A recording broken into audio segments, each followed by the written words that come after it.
What's up YouTube? Today I'm going to be talking about the top 4 advantages and disadvantages of getting a DSLR.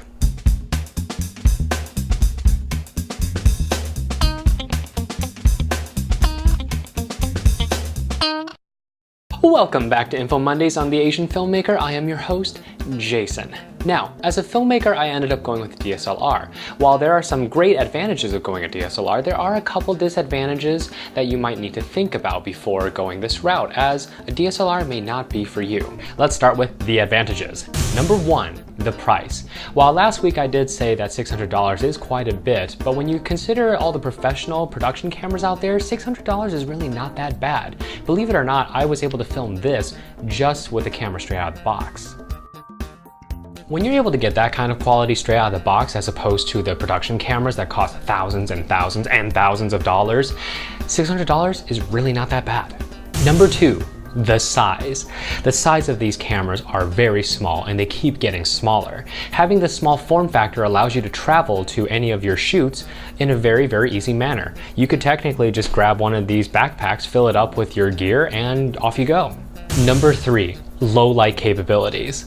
These DSLRs do phenomenally in the dark compared to their consumer camcorder counterparts. Consumer camcorders usually have a 1/4 inch sensors nowadays, whereas a DSLR sensor size is actually almost 40 times bigger than the sensors in those camcorders. Having a much bigger sensor allows it to read more light information, and that allows it to do much better in low light. However, do not mistake that you can go into a candlelit room with wine glasses and rose petals everywhere and still get nice, clean, sexy images. Your DSLR does require quite a bit of light, and if you jack up the ISO too much, you're going to introduce a lot of noise artifacts, and that's going to ruin your image. Number 4, the shallow depth of field. The shallow depth of field is what allows you to isolate a subject by keeping it in focus while blurring out the background, known as bokeh. Hollywood uses this quite a bit as it allows them to direct where they want your eyes to look. And it is generally agreed upon that with this shallow depth of field gives it that nice, good cinema look.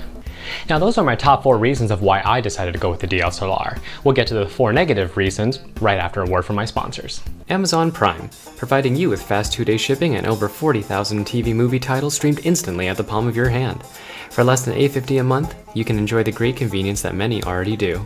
Start your free 30-day membership today by clicking the link down below. When you think online shopping, think Amazon. Now, while these aren't really negative reasons to deter you away from a DSLR, these are more like 4 things you should think about before you purchase a DSLR and decide to use that as your main tool for filmmaking. Number 1, the sound. The sound straight from your DSLR is not good. Even if you plug in a mic, it's going to help a little bit, but it's not going to give you a great sound. It all comes down to the internal preamps.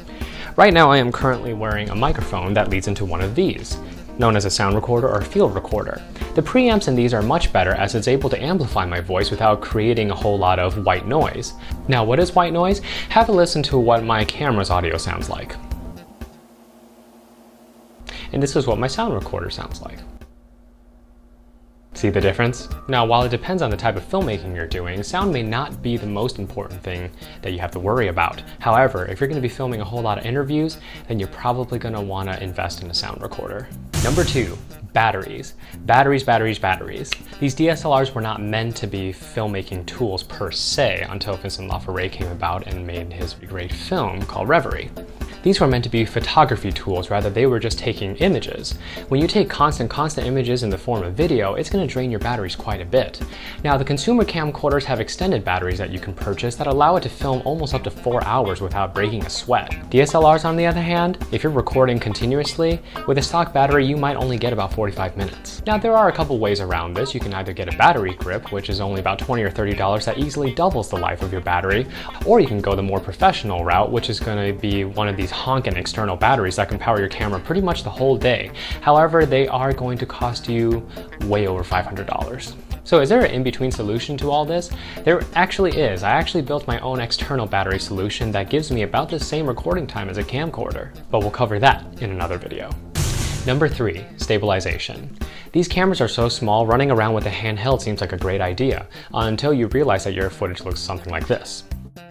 Again, because these DSLRs weren't meant for filmmaking, the image stabilization is not as great as their camcorder counterparts. While the image stabilization and the lenses do a pretty good job, you're probably still going to want some type of stabilization.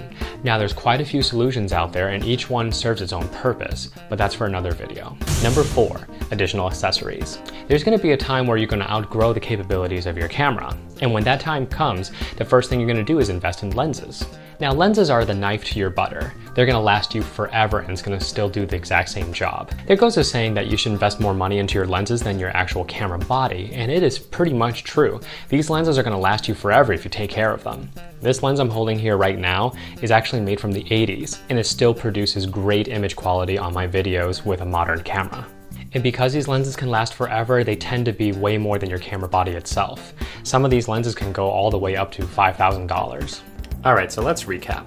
The DSLR is great because of the price compared to its professional counterparts. It's also small and portable, does well in low light, and has great shallow depth of field. Some things to consider before getting a DSLR: you may need to invest in a separate sound recorder, probably more batteries depending on how you shoot, a stabilizing solution depending on how you shoot as well, and eventually you're going to have to spend more money on lenses. And there you have it, folks. Those are my top 4 reasons of why I chose a DSLR and 4 reasons that you probably should consider before actually purchasing a DSLR. Now, if you have any questions about the things I went over in this video, please just leave them down below in the comments, or you can hit me up on Twitter or on my Facebook. I would be more than happy to answer your questions. Now, don't forget to subscribe. We have Informational Mondays every Monday, and then we have Filmmaking Fridays every Friday. Every little bit counts. So please subscribe, and I'll see you next time. Thanks for watching, YouTubers. Help support the channel by hitting the subscribe button down below.